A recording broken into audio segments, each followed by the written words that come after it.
listening to the podcast starring Definition and the queen of LPs herself. All hail to the Mega Minx. Break it down. I'm not laughing. I can now die happy.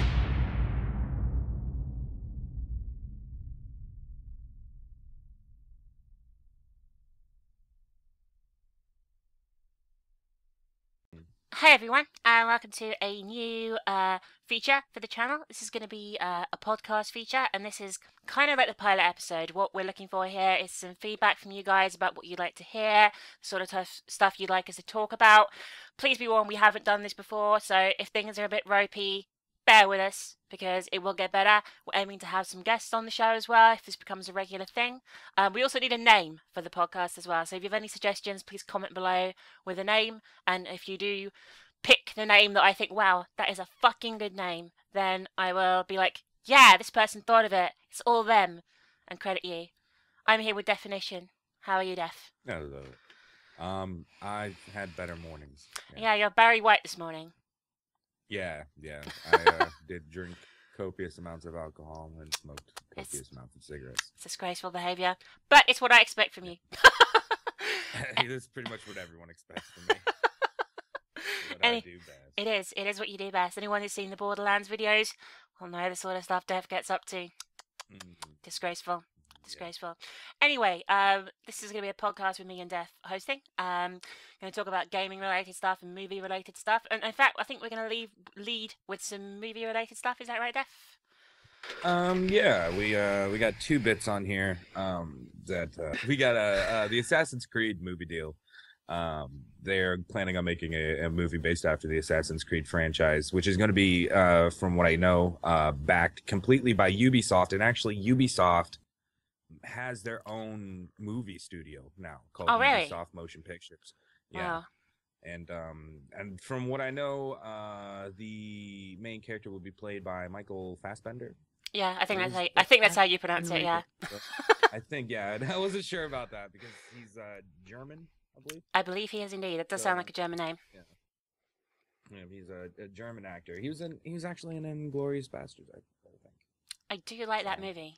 I mean, obviously there's always like the curse of this sort of thing, because often projects like this are announced and then nothing happens. Very few of them actually seem to come to fruition, if you know what I mean. Films based on video games. But this would be a promising one. I think the Assassin's Creed story certainly has a lot of, room for good action sequences, as well as, a reasonably interesting story as well. I quite like the sort of like sci-fi element to the Assassin's Creed storyline, as it were. Yeah, absolutely. And we have seen some movies from video games come out that weren't completely terrible. Yeah, like Super Mario Brothers. I wasn't going to use that as an example, but Silent Hill, maybe. Brought it up. Silent Hill, Tomb Raider. Silent Hill, Tomb Raider, Prince of Persia, I thought was really good. Yeah, Prince of Persia wasn't bad actually. Yeah. No, I suppose they do exist. Is there another movie as well you mentioned? I think. Yeah, Deus Ex. I don't know much about this one. I got to do a lot of reading on it, but CBS Films bought the film rights for Deus Ex, and we're planning, I believe, to bring it to the screen, which will be also interesting how they work with that. Yeah, again, sorry. No, it's fine. If I heard right, I think Eidos is also going to be behind the film as well. They're going to they're going to work with CBS. So, they can't just like, oh, here's our game, fucking torture it, turn it into Mario Bros. And shout "get to the chopper" repeatedly. Yeah, that's like the plot of Deus Ex 3, as far as I recall. It's good actually that the game developers are getting involved. I don't know if that's normal practice, because I could probably safely say it wasn't with some films of games that I've seen, but it's nice to hear that the game developers are on board, because hopefully some of the creative vision of the game will be in the film then, if you know what I mean. Yep. Yeah, exactly. Unless you've seen like other films like UA Bowl films. Bring up some ridiculous films. Other than there really is nothing more ridiculous than Dennis Hopper turning into a Tyrannosaurus Rex and then melting into a goo. And then for some reason, a news reporter or a big businessman or whoever he was turning into a fucking monkey. Like that was dumb. You wouldn't know if you watched that movie, if you were to catch it, if you've never seen it before and you were to catch it on TV and like anywhere but the beginning of the film where the title is, you wouldn't have a fucking clue what you were watching. Yeah, exactly. You wouldn't be like, oh, this is Super Mario Brothers, obviously. Because the Goombas look just like the ones. Fucking ratty cars in this underground city. Oh yeah, of course, this is Super Mario Brothers. Exactly, yeah. Right? Exactly. I'm trying to think of whether I unfortunately saw one of the Blood Rain films, which made me physically ill. I heard we're horrid. Yeah, I heard we're horrid. Yeah. And then, but I was gonna bring up For the Name of the King. I think oh, the called, Dungeon Siege. The Name of the King. Dungeon Siege movie. Yeah. It's like they spent their entire. But was that a U-Ball film too? It was, yes. Unfortunately so. Unfortunately so. They spent the entire budget on the cast because they had a lot of big names, you know. Lily Sobieski, Jason Statham, Ray Liotta, Matthew Lillard. What were they thinking, like signing up for the fucking project with a director with such a fucking track record of absolute cunt? I don't know. He must have done something. He must have pulled something out of his ass to get all these big name people. Ron Perlman was in it too, to get all these big name people into it. Well, I guess be like, no, it's gonna be great, guys. I got this great idea. Like, I think believe he me. probably went to them. It made it sound more charming than it was actually gonna be. Exactly. Mind you, he does put a lot of stuff out of his ass, like all his films, for example. You know, like Alone in the Dark. It's got Christian Slater in it, I think. That's fucking awful film as well. And one of the girls from American Pie. I haven't seen the movie, and I can't find it anywhere. Like, it's that bad that I can't find the movie. It's forbidden. You must never talk about that movie in a million years. Just don't ever talk about it. Shit. We already have. I know. We've broken the cardinal rule of talking about video games. Anyway, we'll move on to the news that probably everyone, I guess, is talking about that plays PC games anyway, which is the Steam sale, Valve's discounts everywhere on the internet at the moment, consuming everything and driving people who use Steam into a wild buying frenzy with 75% off and shit like that. Have you picked anything up in the sale yourself, or...? Have I? Yeah, I mean, any games you can play? Today. Like, I was just thinking about that as you brought it up. I was like, oh, hey, I haven't checked out the sale today. Might have to do that after the podcast. I was gifted 2 games today. Thank you to Owl and Big Dan's, by the way, for those. So that was Saints Row the Third. Yeah. So you've been playing Saints Row the Third. Aside from Payday, which you gifted me. I also grabbed The Binding of Isaac for like $1 or something. Okay. How did you find Saints Row, by the way? Have you given it a whirl yet? Have I played it yet? Yeah. I played it probably for 2 hours yesterday. So, not good? Did you enjoy fun. it? It's actually surprisingly addicting. I like Saints Row the Third. It's, to be fair, like, my favourite thing in games like that, though, is just, like, going all out, like, outrunning the cops, you know, like, trying to last for as long as possible as chaos mounts around the city, and you get chased by tanks and everything and all that kind of shit. I love that kind of stuff. Just lasting for as long as possible. They're in a tank, you're on a motorbike. That's what it's all about. And I usually don't care for those really big third-person shooter sandboxes like you know, GTA and the Saints Row games. But this was actually surprisingly different. Yeah. From it's so far it's nothing. I mean, yeah, sure, it is like Saints Row 2, GTA, the 3D GTA games. In the sense you're gonna drive around, you're gonna run people over, you're gonna shoot people, you're gonna do missions like that. But there's like, you know, when it first kicks you off in a bank robbery, and then there's the whole sequence when you're on this thing being carried by a helicopter. Then there's a sequence where you're skydiving and shooting while you're skydiving and killing people and dodging debris and stuff like that. It makes it different. Like those little things make it so much different from GTA, you know, because like if you've ever played one GTA besides the top down one, if you've ever played one GTA, you've played them all. That is Like, true. It's a new city and a new character, and that's the only difference. Well, that's good. I mean, to be fair, I think that's a definite plus. Like I got bored of GTA around Vice City, and I tried 4, and I didn't like it, and I mean, for me, like the top-down ones in GTA 3 will always be my favorites, I guess, and Oh yeah.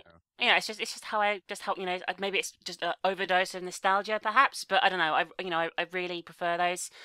I mean, Mhm. it's certainly like worth picking up in the Steam sale, assuming it's on sale still. I don't know if the game's on sale anymore, but it's certainly worth picking up if it is for any discounted rate. 'Cause it's a good game. Yeah. As is Payday, by the way. I don't know if you guys know, but Payday is a bank robbery simulator. It's a bit multiplayer. It reminds me a bit of Left 4 Dead 2, actually, but without zombies and police instead. But it's really worth a whirl, actually, as well. Hopefully we can get some videos of that out soon as well to you guys, so you can preview it a bit if you have no idea what it's about. I haven't got to play it yet. How'd you like it? From what I've played, and to be fair, I was like suffering critical internet problems at the time. But from what I Yeah. played, it's really good fun. I wasn't 100% sure what was going on, but I think that's more a question of me learning rather than being totally, it being overly confusing. The objectives Mhm. seemed clear. I just got a bit lost sometimes, so I didn't know the maps. And it's very big, very over the top. I like the characters' masks. I've always wanted to stand with a gun in the middle of the bank shouting, "Put the money in the bag, bitch," into a fat old man's face as he panics and drops money everywhere. It's just something I've always wanted to do, and it's just really good fun. It's certainly something I recommend picking up as well, regardless of whether it's on sale or not. It's a multiplayer game worth playing. I don't know what it's like in terms of like public games though. I've like just been playing like with people I know, so I can't comment on that side of things. It's probably something you should get like friends together with and play, if you know what I mean. Yeah. Yeah, but I mean, on the subject of the sale, as I was originally going to say, there's been a lot of criticism leveled at Valve over the sale. I mean, obviously it's great for us as gamers and all that kind of stuff, but EA, everyone's favorite Satan impersonators, have recently said that they feel that the big discounts included in Steam sales cheapen intellectual properties and lead to like devaluation of franchises, and they say they won't be running anything as big as the Steam discounts on Origin, even though there are some EA games on Steam that are going for 50% or so. You won't see the huge discounts on Origin, and EA are getting more and more critical of Valve, and I can see them moving their entire library off the Steam platform perhaps in the future and just going all out with Origin. I don't know. Yeah. I mean, do you think that's justifiable criticism, or? Well, I can see why they wouldn't, why there would be concern for the money makers of the whole thing, like EA being like, oh, our shit is really cheap right now. Yeah. But as far as losing value on the franchise, and I don't think so. I mean, I think it depends how long a title's been out as well. I mean, like if it's been out for a year, surely it isn't really that relevant anymore, if you know what I mean. Like, yeah. One thing I do kind of agree with EA on is sometimes you'll get a game that comes out. I'll take an example actually, because Max Payne 3, okay, fairly new game, came out, I don't know, £40 in the UK. I don't know how much what that'd be in dollars, but whatever. It came out, the usual set game price for your territory would have been Max Payne's price, yeah? Apparently, like literally like a month or so down the line on Amazon, it might even have been not even a month, you could buy it for 50% of that. Now, to me, that sort of thing will damage day one sales. Obviously, there are people who are drawn to day one sales and want to have it on day one, but having a 50% discount inside 3 months of its release, in my opinion, is ridiculous, and that does cheapen the value of a franchise. Whereas in a year, I expect discounts. In 3 months, I might like discounts, but like from a business point of view, it doesn't make sense to me. If you know what I mean. Like if I were, oh God, if I were an Evil Games publisher, you know, and Yeah. had regular conversations with Satan and the Pope and people like that. You know, I wouldn't. It wouldn't make business sense, and I don't really understand why that sort of thing happens. Because surely it's not Amazon dictating the price. It's I mean, imagine it's like Rockstar or whoever publishes Rockstar's games. It Take Two. I don't know, but you know what I mean. Yeah. It seems like a silly decision, and I'm in favour of big sales, but after a certain amount of time, I guess, is my point. Yeah. And actually, I remember when I first looked up the sale and I was talking to you at the time, and I got so much shit in my throat right now. And Nothing. I was actually really, really, really surprised when I saw that a lot of the big newer games that had just recently came out, major games from major franchises that they had as big of a that they were even that they were on sale in the first place. Yeah, Big exactly. as new as they were, but not only being on sale, but having the reduction to their price as they had. You know, It is ridiculous. You could get these games, brand new games from major companies, out for like $20, when normally brand new games here, brand new major company games here, usually the set price when the game first comes out is $60. Yeah, so it's about £40 here. So it's about the same, actually, to be honest with you, Yeah. like £45. It's it just doesn't make sense, and I mean, it's great for consumers to a certain degree, but Yep. consumers should also be aware of the industry as a whole. I feel, and I can see it damaging the industry. Um, Something else I wanted to talk about very briefly as well in terms of like important news and stuff. There was like a report published recently. I'm not quite sure who published it. If I'm honest with you, this is just something I heard from somewhere else. This is not a solid news story I have on my screen right now. But obviously, gaming sales are going down rapidly at the moment, like month on month, year on year. Apart from November when Call of Duty came out, the sales have been rapidly declining, like massively, and there's been a report recently which accuses the game developers of not creating new IPs and stagnating the market in terms of sequels. And this has been published by, I believe, quite an influential group, you know, who really do know what they're talking about. And Yeah. while the report also blames the fact that there hasn't been a new console generation for such a long time, which I guess I can understand to a certain degree as well, because, you know, new console, everyone was like, wow, this looks amazing. New technology helps innovation and that kind of thing, I guess.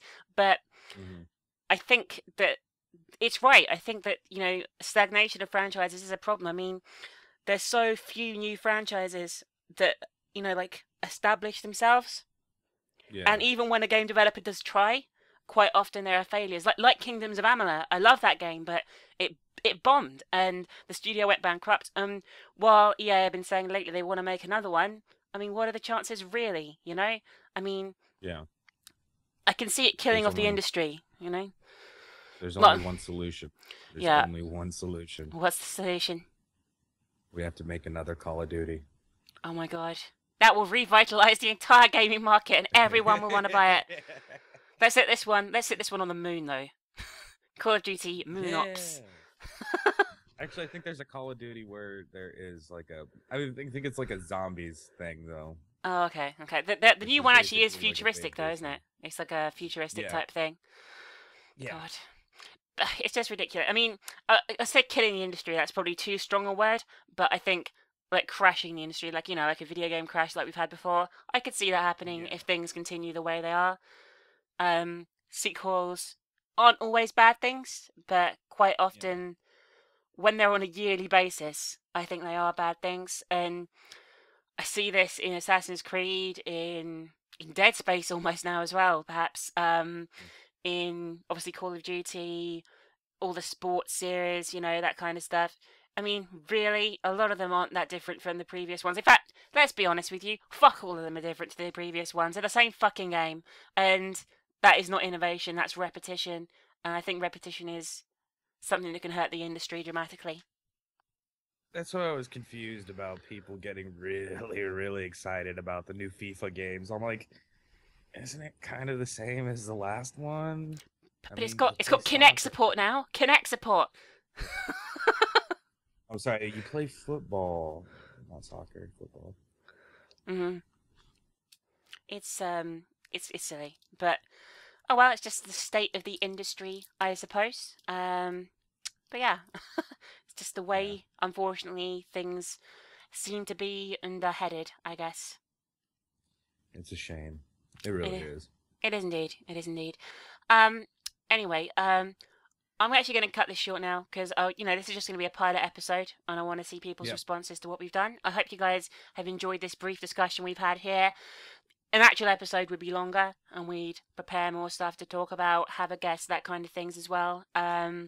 So, we like your feedback, and, try to be fair, but also slightly harsh if we feel we need it. And we'll come up with a fucking name, all of you. The fuck you playing at? We're not creative enough for this shit. Yeah, we're fucking inept. Anyway, guys, I've been MangaMinx. This has been the lovely definition. Absolutely. And we will see you next time on a proper episode of this. But for now, let us know what you think about the pilot. Bye for now.